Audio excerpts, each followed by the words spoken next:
on est dans ce téléphérique qui nous amène vers le pic du Midi, on a cette montagne incroyable devant nous, on se sent tout petit. La première chose que je fais quand je sors du téléphérique, c'est que je vais directement dehors sur les terrasses et je m'imprègne du lieu. Il y a un panorama qui est fantastique, la position que le pic du Midi a un petit peu avancé comme un belvédère par rapport au reste de la chaîne des Pyrénées. Ce contraste entre d'un côté les montagnes fantastiques et derrière le plat, un petit peu le calme de la vallée, il est exceptionnel.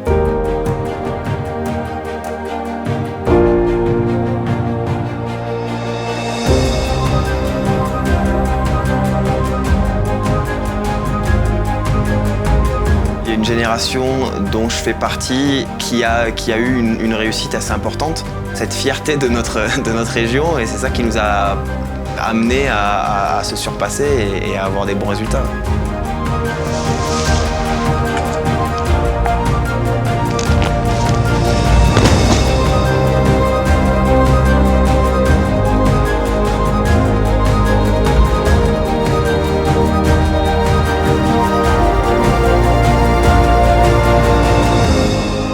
Le mieux à faire quand on monte au pic du Midi, c'est évidemment la journée, mais si on a l'occasion, c'est d'y passer la nuit. Certaines personnes appellent le pic du Midi le vaisseau des étoiles. On ne peut pas faire autrement que d'être complètement fasciné, ébloui. Et en plus, les scientifiques qui sont ici ont une manière de raconter, parce qu'ils sont aussi passionnés que moi je peux l'être de la glisse. Et voilà, ils arrivent à transmettre ça.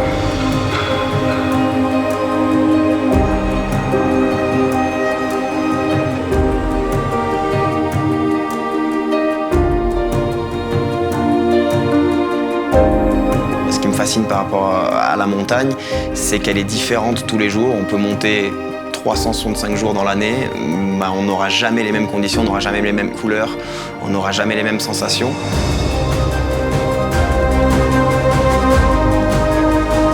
Je pense que toute la vie des vallées et des villages alentours sont quand même très intimement liés à la montagne.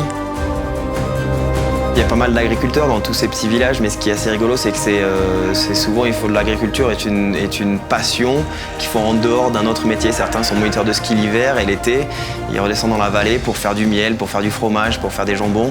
Et tous les petits villages de Campan jusqu'à Bagnères, Barèges, tout ça, c'est toute une activité qui font partie intégrante de la culture d'ici. Je pense que voilà, tous ces éleveurs, ils continuent à perpétrer une sorte de tradition un peu ancestrale des vallées pyrénéennes.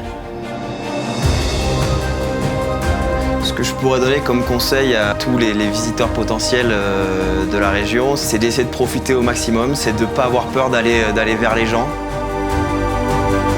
Voilà, de venir avec un regard d'enfant et d'être émerveillé parce que c'est fantastique.